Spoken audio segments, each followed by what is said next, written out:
صاحبنا محمد عبد الحكم يسأل أيضا ويقول: قال الله تعالى في كتابه الكريم: وما كنا معذبين حتى نبعث رسولا. وقد ورد في بعض الأحاديث أن الرسول صلى الله عليه وسلم أخبر بأن والديه في النار. السؤال: ألم يكونا من أهل الفترة وأن القرآن صريح بأنهم ناجون؟ أفيدنا أفادكم الله.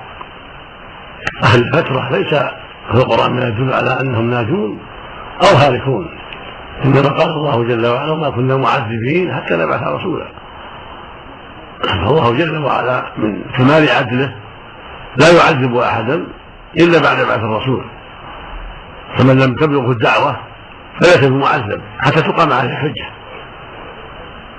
أخبر سبحانه أنه لا يعذبهم إلا بعد إقامة الحجة، والحجة قد تقوم عليهم حتى يوم القيامة، كما جاء في السنة أنها تقام الحجة على أهل الفترات ويمتحنون يوم القيامة، فمن أجاب وامتثل نجا، ومن عصى دخل النار. والنبي صلى الله عليه وسلم قال: إن أبي وأباك في النار. رجل سأل عن أبيه قال: إن أباك في النار. فلما رأى ما في وجهه من التغير قال: إن أبي وأباك في النار، حتى يتسلى بذلك وأنه ليس خاصا بأبيه. ولعل هذين بلغتهما الحجة، لعل أبا الرجل وأبا النبي صلى الله عليه وسلم بلغتهما الحجة. النبي صلى الله عليه وسلم حين قال: إن أبي وأباك في النار، إنما قاله عن علم عليه الصلاة والسلام، ولا ينطق عن الهوى.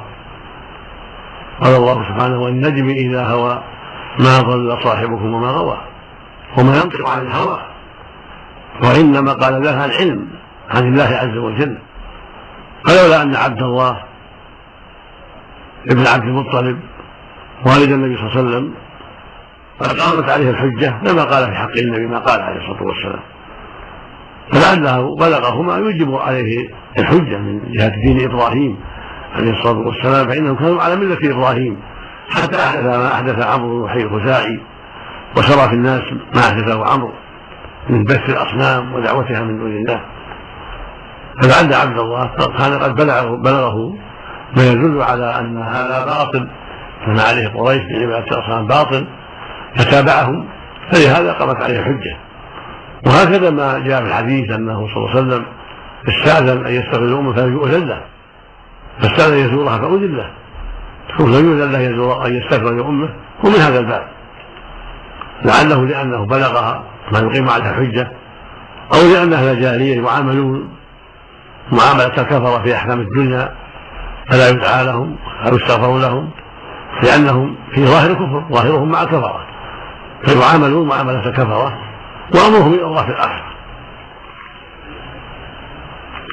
فالذي لم تقم عليه الحجة في الدنيا لا يعذب حتى يمتحن يوم القيامة، لأن الله سبحانه قال: وما كنا معذبين حتى نبعث رسولا.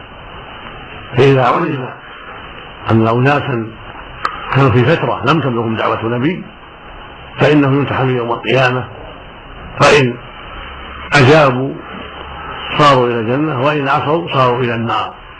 وهكذا شيخ الهرم الذي ما بلغته الدعوة، والمجانين ما بلغتهم الدعوة، وأشباههم والأطفال يمتحنون، أطفال الكفار على الصحيح، لأن الرسول لما سئل عنهم قال: الله أعلم بما كانوا عاملين. فأولاد الكفار يمتحنون يوم القيامة كأهل الفترة، فإن أجابوا جوابا صحيحا نجوا، وإذا صاروا مع الهالكين.